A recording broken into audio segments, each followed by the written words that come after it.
We're rolling. Hello. Hello. It's been a while. It has been a minute. We have a baby now. We do have a baby now. See?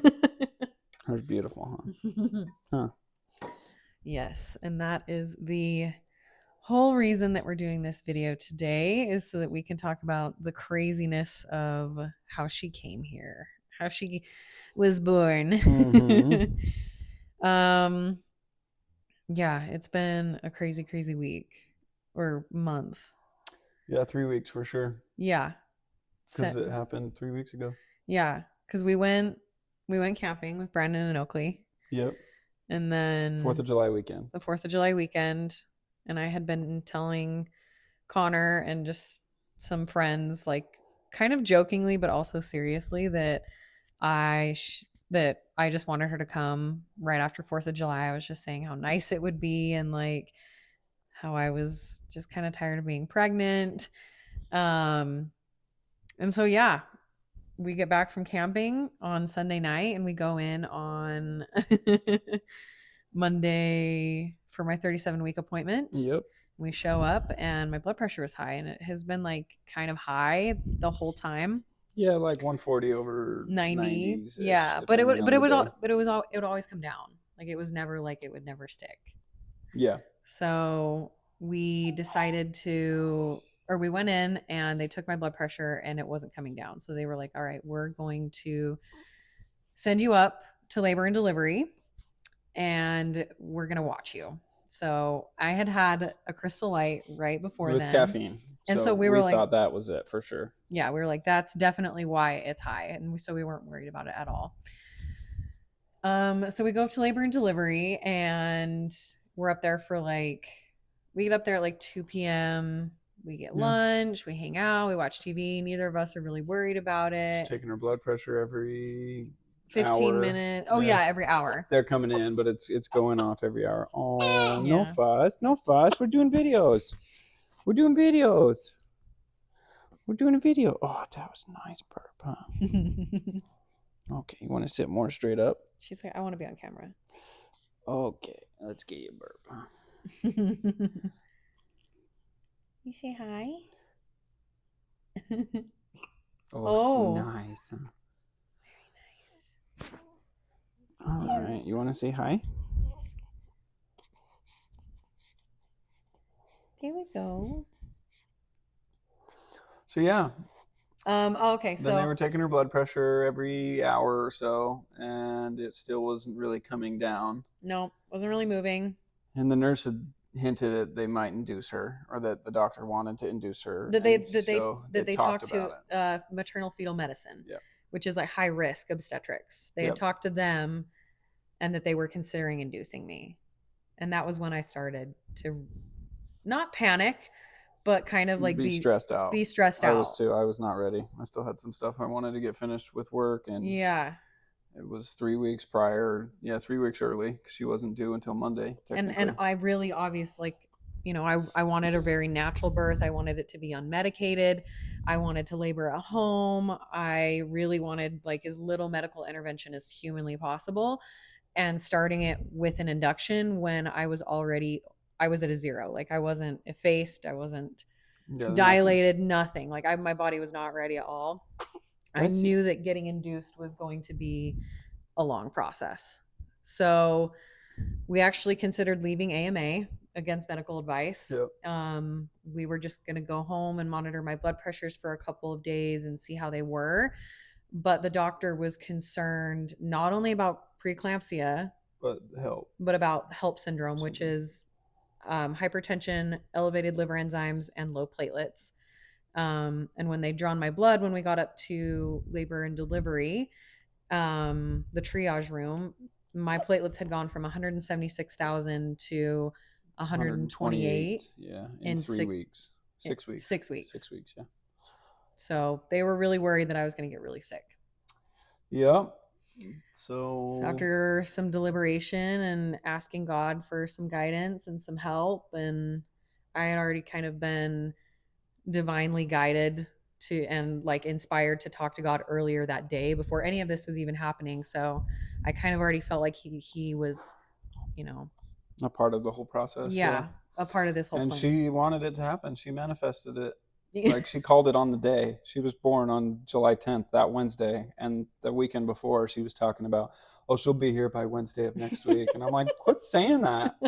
Like, quit saying that. And lo and behold. Yeah. Careful what you wish for. She got exactly what she wanted. Not the way she wanted it, but she got exactly what she wanted. Yes. So. Yeah. So anyways, they admit us. Well, we go home, take a shower, grab all of our stuff, which it was really, I remember standing in the mirror before we left naked and just thinking like kind of crying a little bit, like, oh my gosh, like this is the last time I'm going to be pregnant. Like I'm going to miss my pregnant body. Like, I don't know if I'm ready for this. Like everything was happening just so fast. But we get to the hospital, we call our families and tell them what's going on. And then they started me on Cervidil. Yep. Which is this like ribbon type. You know, fussing. You okay, huh? You okay, huh?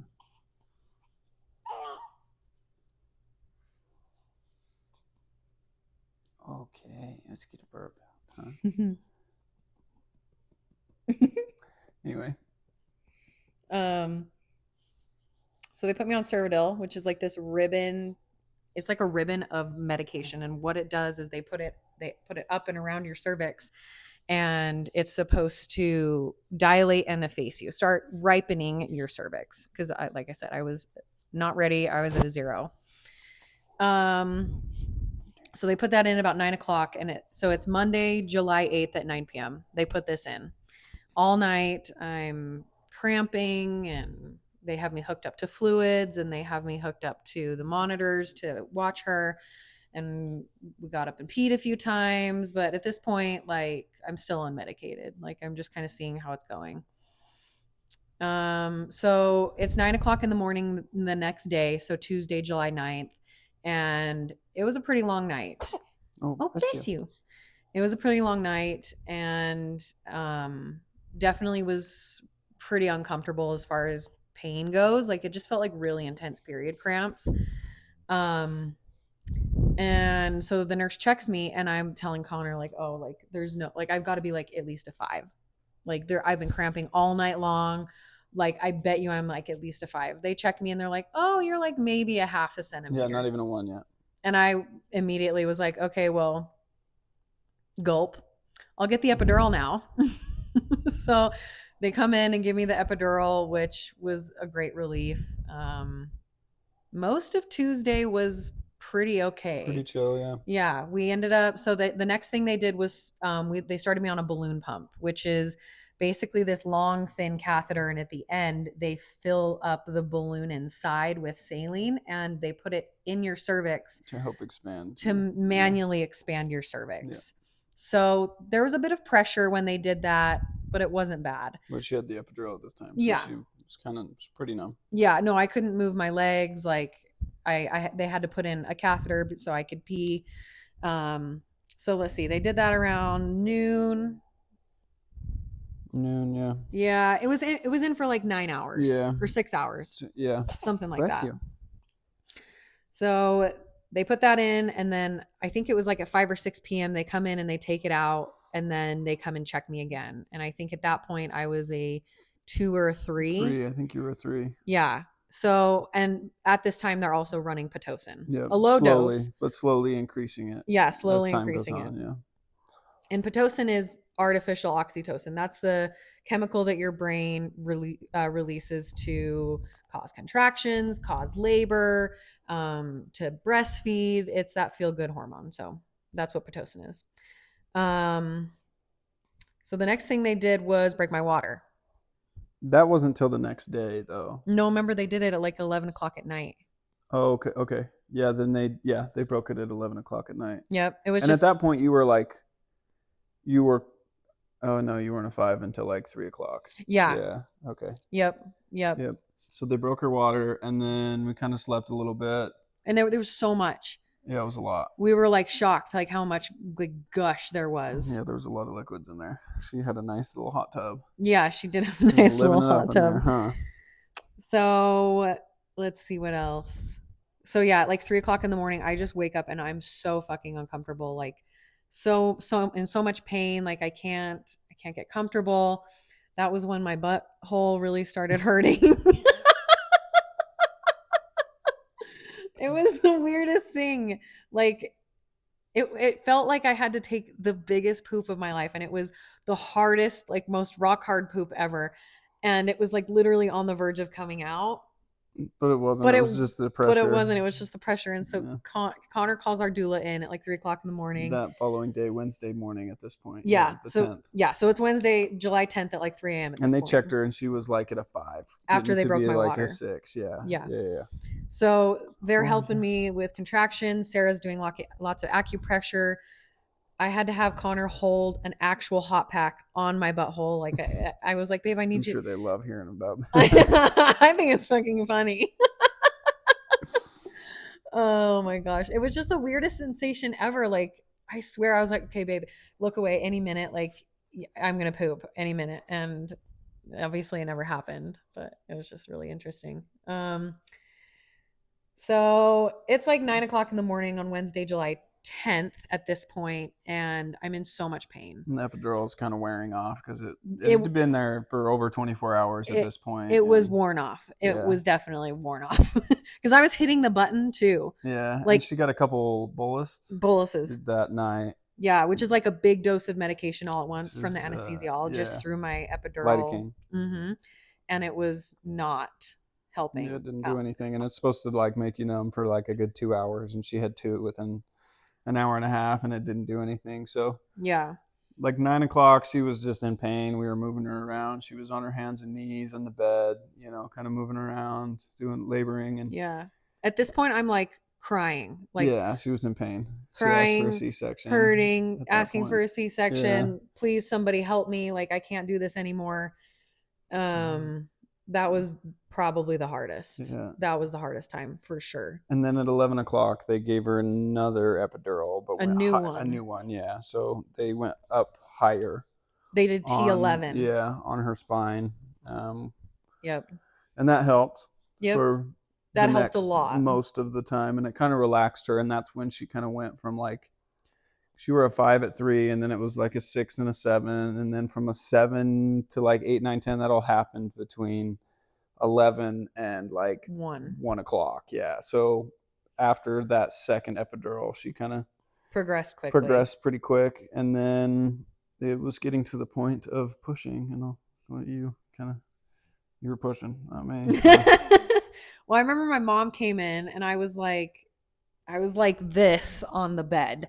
Like, hi mom, like just like pushing, and I couldn't really move my legs, and Connor and the doula really had to help me, and the nurse, and like, but I had done a lot of mental preparation for this birth, and I knew, and I had done a lot of protection of my pelvic floor because I was determined that I was not going to be peeing my pants after I gave birth, that I was not going to have a weak pelvic floor afterwards. I was determined, and that I wanted to breathe my baby down and let her come naturally, like I had read about in all these books and mentally prepared for this whole fucking 9 months. And so at 1, she's like, okay, like with each contraction, we're gonna start pushing. And so I was like, okay, like I'm not gonna push. I'm just gonna focus on breathing her down the birth canal. And so we did that for about an hour and a half. Hour, yeah. About on your back and on your your. Well, that was when I was still on my knees. Yeah. Yeah, that was when I was kind of doing some cat cows, and it was helping a little bit. But she said I remember the nurse said like, oh, I'm actually surprised how much she moved into the birth canal just by doing like lots of cat cows with like breathing. So we get me back down on my back, and we're doing lots of like active pushing at this point. And it's like, take a big deep breath in with the contraction, and then like hold your breath for 10 seconds, and then just push and push and push. And then you would do that for the whole contraction for 10 seconds. Yeah. Well, yeah, 10 seconds, and then as the contraction, because it was still happening, right? So you would lay off and then get another breath and do it again. Yeah, yeah, She'd get probably 3 pushes per contraction, sometimes 4. yeah. Towards the end, it was more like 4 because she was just done. But Yeah, I was like, I'm ready. Like, let's just go. Like, okay, let's do another one. and me and Sarah were holding her 2 legs and kind of pushing them into her chest Mm-hmm. or her stomach Yeah, so as it she was was kind of like pushing. Yeah, this. yeah. Um, and then the nurse started saying like, "Oh, she's got a lot of hair," and so like Heck yeah, huh? I think at that point, Heck yeah, huh? could you like see Once they kind of like held it open, yeah, I could see a little bit, but like yeah, held my vagina open? Oh, yeah. okay, okay. Well, I Well, well, yeah. I was like, I didn't. Hold the curtain over. Like, come on now. Like, you were there. There's no curtain. You know Honestly, that's dark. I remember it, but I don't at the same time. Like there was, I don't know, it was a lot, but so anyways, like people start coming in. She says, "Okay, I'm gonna call the doctor." People are setting stuff up. Like And at this point, it's like 4 o'clock. yeah, I'd been pushing for 3 hours at this Yeah. point. So the doctor comes Oh, yeah. in, and I feel like it was just like a very like I remember it, but it was, and I don't know if it was the epidural or what, but I just like dissociated is the word that, and not in like a bad way that I was like numbing it or that I was like having a traumatic experience, but that like Almost kind of like high, right? yeah, Yeah. yeah, like a little high. Um, so the doctor comes in and they're like, "Do you want the mirror?" And I was like, "No," but I could see the reflection of what was going on down there in his protective glasses, and so I was watching, and so I could see that her head was starting to crown. And so with every push, I'd open my eyes and I could see the reflection in his glasses. And I was like, okay, like let's do it again. And we just kept going and going and going. And And eventually, your head came out. eventually he was like, okay, like this is going to be the push where her head comes out. And so I just pushed so freaking hard, like, oh my God. And I felt like a lot of pressure and then I felt like a relief. And so I was like, okay, like her head's out. And he was like, okay, okay, like her head's out, like everything's good. I want you to take a deep breath and we're going to push really hard again. And I said, okay, okay. And so I pushed really hard. I felt like some pressure. And then I could feel that he was like kind of guiding her out. Mm-hmm. And then she was out. And then they put her on your belly or on your Mm-hmm. chest. Yeah. I remember it was like 2 seconds, like that he was holding her and then he put her on me. Like, I don't I kind know. of had to remind him that we were doing skin to skin right after, and like, Oh, you did? yeah, I was like, yeah, well, no, you can put her right on her chest, and so Oh, I didn't yeah, know that. so she Okay. put Miss Livy on your chest, and then And she was all covered in the the vernix, the vernix. cheesy Yeah. stuff. I didn't even care. And we were both crying. Oh, I was And bawling like a little girl. I remember he was right here. And I remember it was really cool because Hi. in all of my like visualizations and my meditations when I was preparing for birth, I always pictured you right here on this left side. And so it was like, it was really cool when I had her on my chest and I looked up and I was like, oh, just like I had planned for. One thing came through. Um so yeah, and then after that I just remember like they took her and weighed her and did her blood pressure and stuff and checked on her and then the After doctor. they cut the cord, they clamped it, and then I cut the cord, Yep. and then they took her and weighed her and did all their stuff. Yep. Um, yeah, and then I hung out with the doctor or the nurse as they were kind of weighing her and getting all the stuff out of her mouth and her nose and all that stuff. And you were working on the The placenta. placenta. Yeah. Yeah. Yeah, that was he was like, "Okay, give me another breath. We're going to do the placenta." And then he just like pushed down on my stomach and it was like this, it was not like super painful, but it was pretty uncomfortable. And he like there's so much blood just like gushing and gushing and gushing. And then I could see in in the reflection of his glasses like this like steak. It looked like a steak, like folded in half, like coming out. And then he showed me, and Then he told me to come over and he like walked me through it and showed me what part was connected to her stomach and then the other what where the sac was that she was in and where the cord is, and it was really cool that the hospital experience, like shout out to IHC in St. George, like the amazing. doctors, the nurses, like we had such a great experience there. It was super cool and Everyone very spiritual and just awesome. So perfect. yeah, it was really cool. Yeah, yeah. and then what we put the placenta in They a wrapped it up. they And wrapped she it up said, for "Dad, I got a us. burrito for you." Because the Oh, that's right. I remember yeah. that. So they had wrapped it up for us, and then the doula that came and capsulized it came and picked it up later that about an hour later, an hour and a Yep. half later, And and then we stayed on labor and delivery for 2 hours, and she latched yeah, after about an hour. yeah. And then we went up to mom and baby and spent the night, and it was good. I was moving really good. I got up to the bathroom almost on my own, like within the first hour. I was like retaining a ton of urine though, like I was like dumping out, like peeing like a liter at a time. And I don't know if it's because I was so swollen during my pregnancy, or because Or they they were. had to pump you full I of think, fluids too yeah, the that entire too. time. I finished my bag of pitocin, and yeah, the nurse taught me kind of how to do some like peri-care down there. You can't wipe with toilet paper. You got to use like a bottle and everything. It was, and all the witch hazel and the pads, and like it was a whole process. Yeah. Um, and then we just hung out.